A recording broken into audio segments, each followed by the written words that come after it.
Allez, on enchaîne tout de suite avec notre rendez-vous quotidien. C'est derrière l'image. On décrypte l'info à partir de photos qui font sens. Et aujourd'hui au programme, on reçoit une partie de l'équipe d'Info Migrants sur ce plateau avec vous, Charlotte Auberti et Charlotte Boittieu. Bonjour à toutes les deux. Alors, bonjour. Vous venez ici parce que votre rédaction a choisi de délocaliser une partie de son équipe à Calais pendant un mois pour suivre au plus près l'actualité migratoire dans cette région française qui est finalement un carrefour stratégique. Vous venez avec une image, c'est un peu la tradition. Pourquoi ce choix ? Alors, l'image que vous voyez à l'écran, elle veut tout dire. Hein. C'est l'actualité qui nous a poussé à faire ce choix. Les départs de la Manche pour rejoindre les côtes anglaises se déroulent actuellement comme ça. C'est chaotique, c'est absolument dramatique. Vous pouvez le voir. Il y a un homme qui a la tête dans l'eau, qui tente de rester à bord d'un canot pneumatique.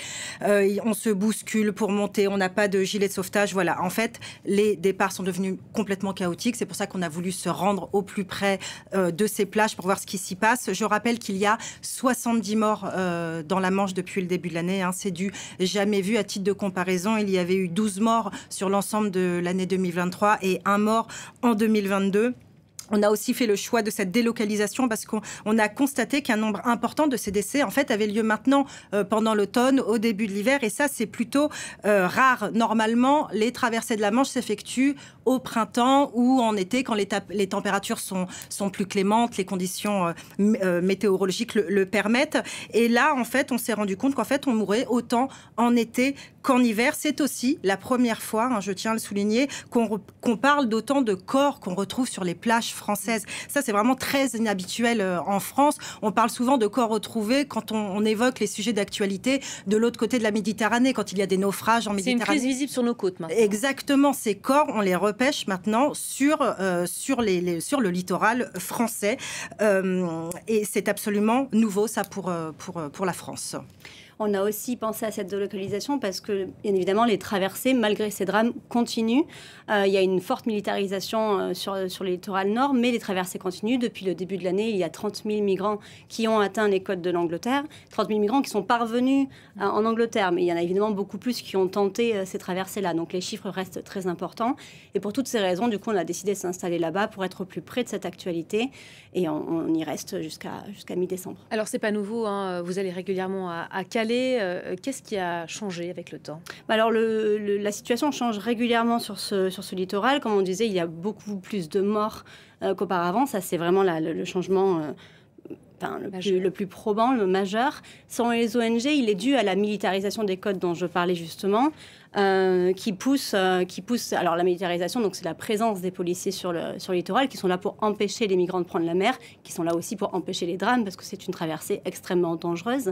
Les passeurs, eux, se sont adaptés à cette présence policière en faisant prendre plus de risques aux migrants. Avant, pour faire simple, il y a quelques années, les migrants recevaient une géolocalisation par SMS quelques heures avant le départ pour localiser un canot qui était dans les dunes près de la mer.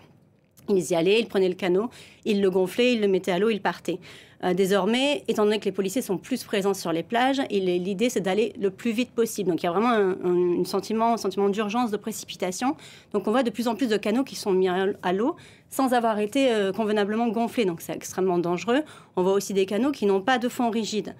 Pour rappel, on parle de bateaux pneumatiques extrêmement sommaires. Donc en général, les migrants mettent des fonds rigides pour solidifier un peu l'embarcation, même si c'est assez vain comme processus. Mais là, on voit des bateaux qui vont du coup sans fond rigide sur la mer. Ils peuvent donc se disloquer en mer, ce qui est d'ailleurs arrivé ces derniers mois et qui a conduit notamment à beaucoup de drames. Donc en fait, il y a deux choses. D'un côté, il y a de la panique créée par la présence policière. On le sait, ils peuvent percer des canaux, ils peuvent utiliser des gaz lacrymogènes, encore une fois, pour empêcher ces traversées. Et de l'autre côté, il y a cette pression exercée par les passeurs qui surcharge les embarcations.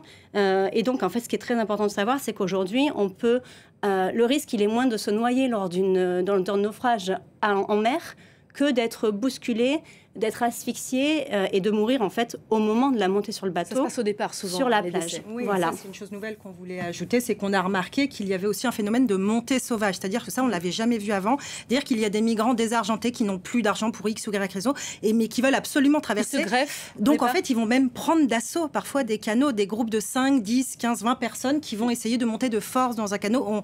On imagine la tension que cela va créer avec les passagers qui, eux, ont déjà payé leur place à bord et se trouvent déjà à bord des canots pneumatiques. Alors pendant cette mission, vous avez pu parler, vous adresser à la préfecture maritime.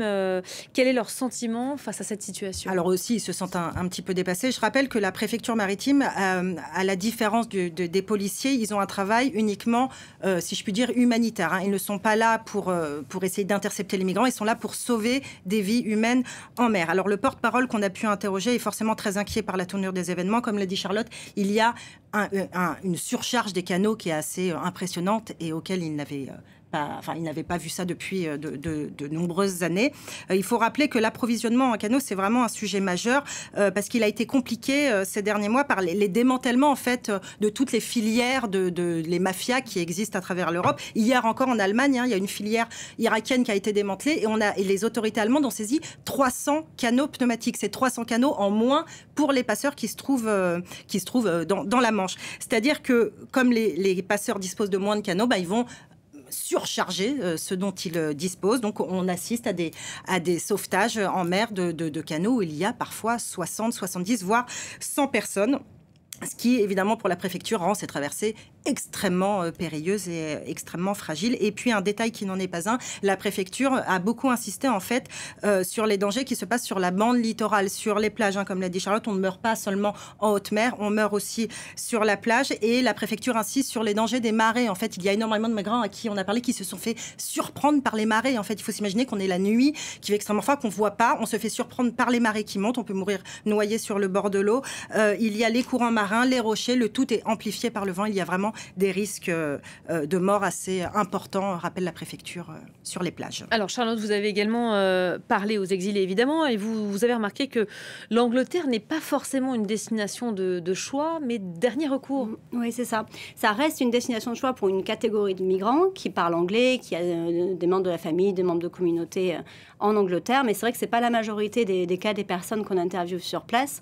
Majoritairement, ce sont des personnes qui nous parlent, comme vous le disiez, de dernier recours, de dernier espoir, des personnes qui étaient là depuis plusieurs années, qui se trouvent en Europe parfois depuis 3, 4, 5, 6 ans, qui avaient pour projet de demander l'asile dans un autre pays, qui l'ont fait, qui ont attendu des procédures, des recours, qui ont été déboutés de l'asile et qui maintenant n'envisagent évidemment pas de rentrer chez eux et qui essayent de passer en Angleterre. On a même parlé à un Éthiopien qui, lui, a fait une demande d'asile en France et qui n'a même pas attendu la réponse. On sait que ça peut prendre du temps. Il y a des délais assez longs pour les demandes d'asile. Mais lui, en fait, il s'est retrouvé dans une situation où je pense qu'il ne comprenait pas la situation administrative. Son frère vit en Angleterre. Il s'est dit, allez, je vais rejoindre mon frère. Donc, je trouve que ce cas illustre très bien le sentiment de panique, d'incompréhension, le fait que ces personnes sont complètement perdues et que l'Angleterre, devient... cet Eldorado, signe de dernier espoir pour beaucoup d'entre eux. Certains nous parlent aussi du fait que l'Angleterre a ceci d'avantageux pour eux qu'elle n'est pas dans le règlement de Dublin. Pour rappel, ce règlement encadre la procédure de demande d'asile en Europe. En général, c'est le premier pays où on arrive qui est en charge de notre demande d'asile.